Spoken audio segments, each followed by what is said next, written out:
Happy Friday to everybody, and today is November the 15th, which means it is the draw for the 700 subscriber giveaway. We have a problem. I only received one entry, so I don't need to do a draw, it's just an automatic giveaway. So congratulations to Diane Parker, who was the one and only entry for the 500 subscriber giveaway. She sent me a very nice card, and it has little jars on the front that says, "Be a light to the world," and has Matthew 5, verse 16 inside. "Let your light shine before others, that they may see your good deeds and glorify your Father in heaven." And she says, "Dear Ian, yes, please," that was the magic word, "enter me in your giveaway. I hope this note finds you well.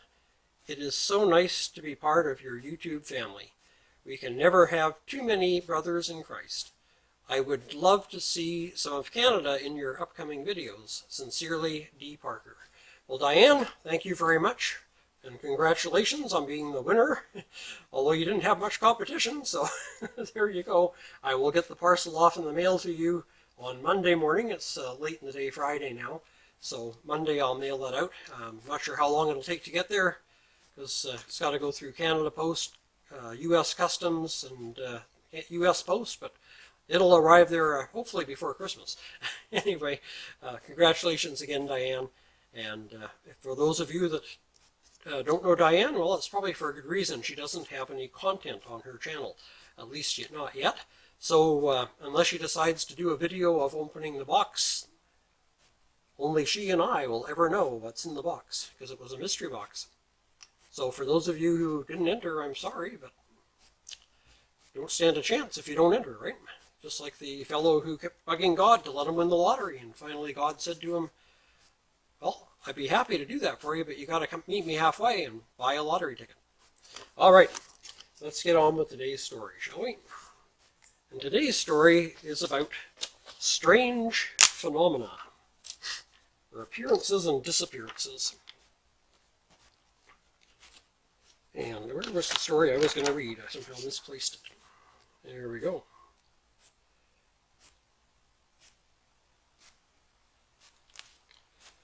This is about a fellow named Count Saint-Germain. He was the confidant of two kings of France, dazzlingly rich and gifted social figure, the subject of thousands of rumors, but no one knows to this day who, where, or when he was born. Who he was, when he died, and a few believe that he still lives. It has been supposed that Saint-Germain was the natural son of the widow of Charles II of Spain, although Theosophists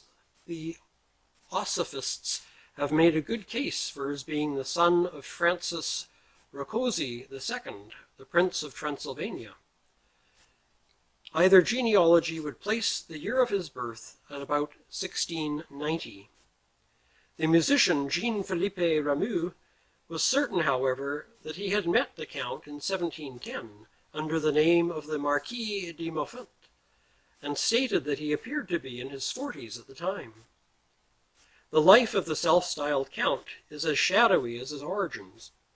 He seems to have become a celebrity in the 1750s as a friend of Louis XV and his mistress, Madame de Pompadour, who together spent evenings with him simply for the pleasure of his conversation.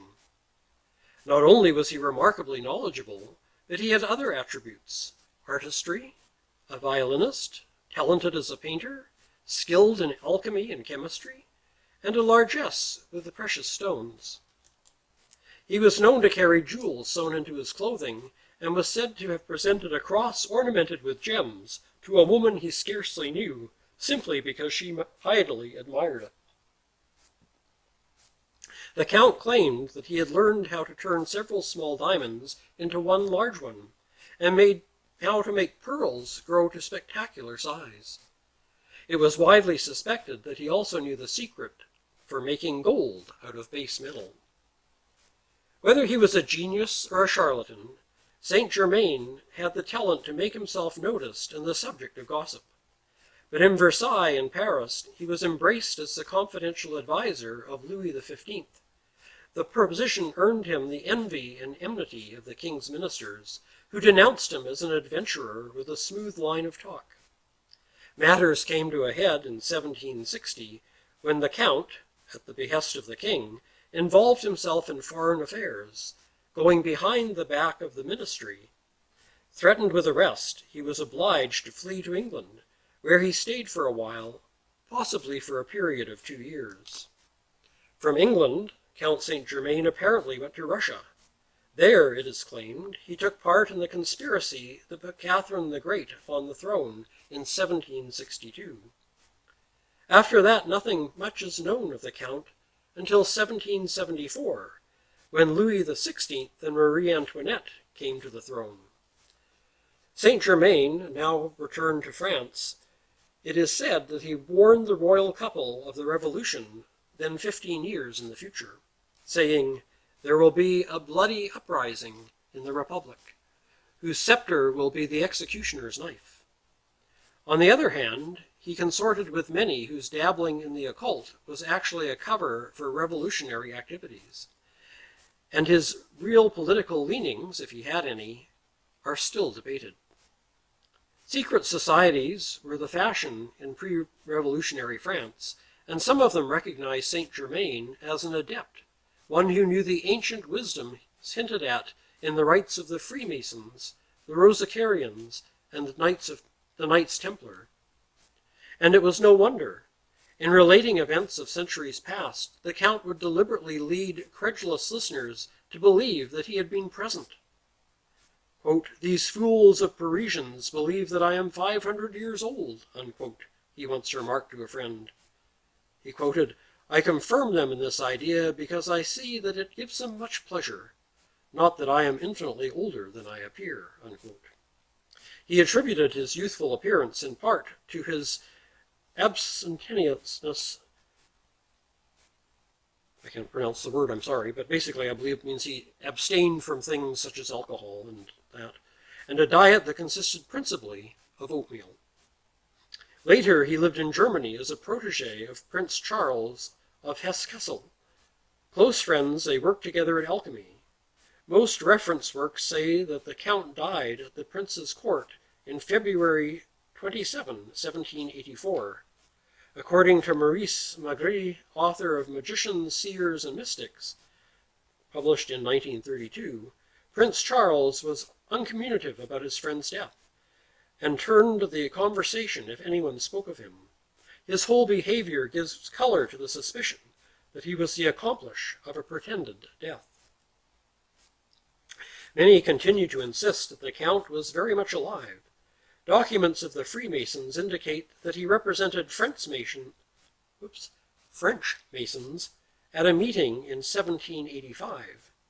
Madame de Glennis claimed to have seen him in Vienna in 1821. Several travelers in the 1800s were sure they saw him in the Far East and other parts of the world. Theosophist Anne Besant said that she met the Count in 1896, incarnated as a, quote, master, unquote, or spiritual leader. Finally, in 1972, a Frenchman named Richard Chanfray claimed to be Saint-Germain, and to prove it, he appeared on television to demonstrate that he could turn lead into gold, as the legendary Count was believed to have done. So there you have it, the interesting phenomenon known as Count Saint-Germain. Is he still amongst us, or is he long dead? Who knows? Anyway, that'll give you something to ponder upon and maybe do a little research on your own time. But Count Saint-Germain. Alrighty, it's time for the groaner of the week. Well, there's two fellows that had worked for years together, good buddies, and they were both licensed semi-truck drivers, and they liked to work as a team. So they looked for jobs where they could share the cab, and one would drive, one would sleep, and they could trade off. And they saw an ad in the paper for a place, and it was advertising absolutely fantastic wages, so they decided to apply. Well, the first fellow, George, went in to interview, and his partner Mike waited out in the waiting room. And the interviewer put George through a number of questions, standard things, about his background, his history, and that. And Then he said, all right, I have a test question for you. He said, the reason we pay so high is most of what we transport is explosives. So there is risk involved. So he says, it's 3 a.m. You're driving down a small country road, and you have to cross a rather long, single-lane bridge. And so you're about halfway across this bridge with your load of nitroglycerin, when suddenly you realize there's another truck heading directly towards you, doing about 80 miles an hour. What do you do? And George goes, oh man, I wake up Mike. And the interviewer says, you wake up Mike? Well, why would you wake up Mike? Because he ain't never seen an explosion like this one before. There you go. Really lousy groaner. Anyway, folks, I hope you have a wonderful weekend, and we'll see you on Tuesday when we do something in the kitchen. And we'll try and make something that's fun to make and good to eat. All right, until then, take care, stay safe, and God bless.